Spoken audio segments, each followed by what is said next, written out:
Today, we are going to explore one of the most powerful, emotional, and historically rich novels ever written, A Tale of Two Cities by Charles Dickens. This story isn't just about history. It's about people, about love, sacrifice, injustice, revenge, and redemption. It takes place in two cities, London and Paris, during one of the most explosive times in European history, the French Revolution. Part 1, The World in Turmoil. The book opens with a famous line. It was the best of times. It was the worst of times. Dickens describes the chaos and contrast of life in the late 1700s. In England, life is difficult, but fairly stable. In France, the people are suffering terribly. The rich live in extreme luxury, while the poor are starving and desperate. Anger and rebellion are in the air. We begin in London. Mr. Jarvis Lorry, a banker at Tellson's Bank, is traveling to France. His mission? To find a man who has been buried not in a grave, but in a prison for 18 years. That man is Dr. Alexandre Manette. Dr. Manette was once a respected doctor in Paris. But one day, he mysteriously disappeared. No one knew where he went or why. Now, Mr. Lorry has learned that Manette has been released from prison. His daughter, Lucy Manette, thought her father was dead, but now she will be reunited with him for the first time. When they find him, Dr. Manette is a broken man. He has lost his mind, barely speaks, and spends his time making shoes, a skill he learned in prison to survive. Slowly, Lucy's kindness and love help him begin to recover. He is recalled to life, a phrase Dickens uses to show that some people can be saved even from deep suffering. Part 2, London and New Beginnings. Lucy and her father moved to London to start over. Years pass. Dr. Manette recovers most of his mental health, and Lucy becomes a beautiful, kind, and gentle young woman. Meanwhile, we are introduced to a young Frenchman named Charles Darnay. He is on trial in London, accused of being a spy for the French.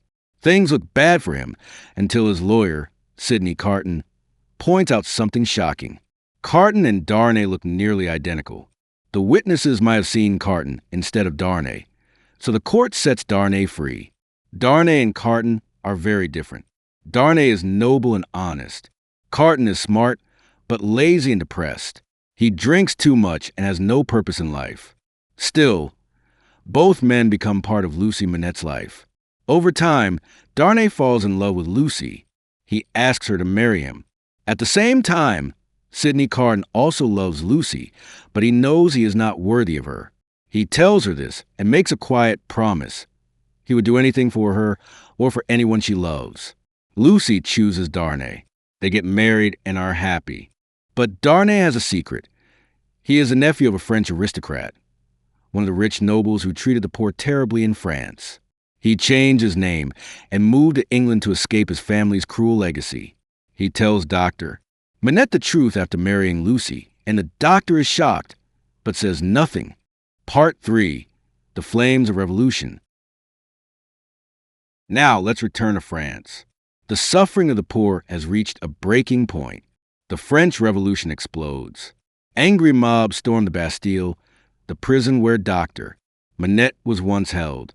They burn down the castles of the aristocrats. The revolutionaries demand justice, but often what they want is revenge. Two revolutionaries stand out. Ernest Defarge, his wife, Madame Defarge. Ernest used to work for Dr. Manette. He respects him. But Madame Defarge is filled with fury. She has lost too much to forgive. She knits a secret list of names, people she wants executed. Back in England, Darnay hears that one of his old servants has been jailed in France.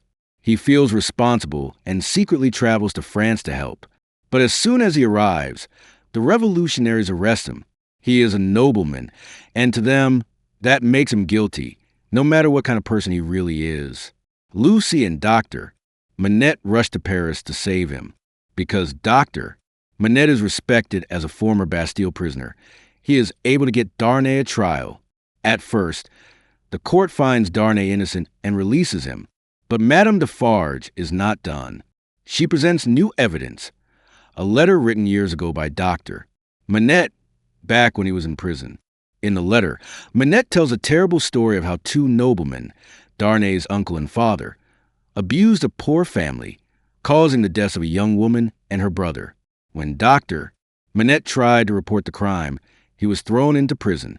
Even though Darnay had nothing to do with it, the court sentences him to death by guillotine. Part 4. The Greatest Sacrifice. Things seem hopeless. Lucy is heartbroken. Manette is shattered. But Sidney Carton arrives in Paris. Carton has not forgotten his promise to Lucy. He sees a chance to give his life meaning. Because he looks like Darnay, he sneaks into the prison and switches places with him. He drugs Darnay, who is then smuggled out of the city with Lucy, their child, and Manette. Carton remains behind, dressed as Darnay, ready to die in his place. As he walks toward the guillotine, he thinks not of fear, but of hope. He imagines Lucy's future. He imagines her child growing up in peace. He imagines people remembering him not as a drunk or a failure, but as a man who gave everything. His final thought is one of the most famous lines in literature. It is a far, far better thing that I do than I have ever done. It is a far, far better rest that I go than I have ever known. Sidney Carton dies not in shame, but in glory. Part 5. Life After Sacrifice. After Carton's death, the Manette and Darnay family return to England. They never forget what Carton did. Lucy and Charles live a quiet, grateful life. Their child grows up to honor the man who gave them a future. Manette, after a long journey of suffering, finally finds peace. He lived through imprisonment, madness, and grief, but also saw love, courage, and redemption. And Sidney Carton, once a man with nothing to live for, become the ultimate symbol of sacrifice and love. Themes and lessons. Let's take a moment to understand the deeper meanings of this story.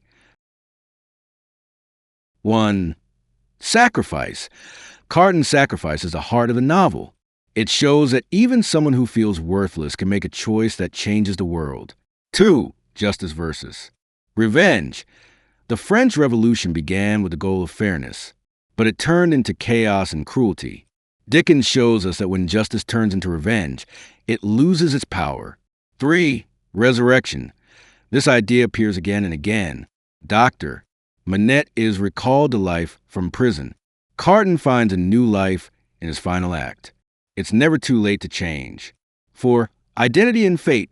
Darnay and Carton look alike, but live very different lives. In the end, one takes the other's place.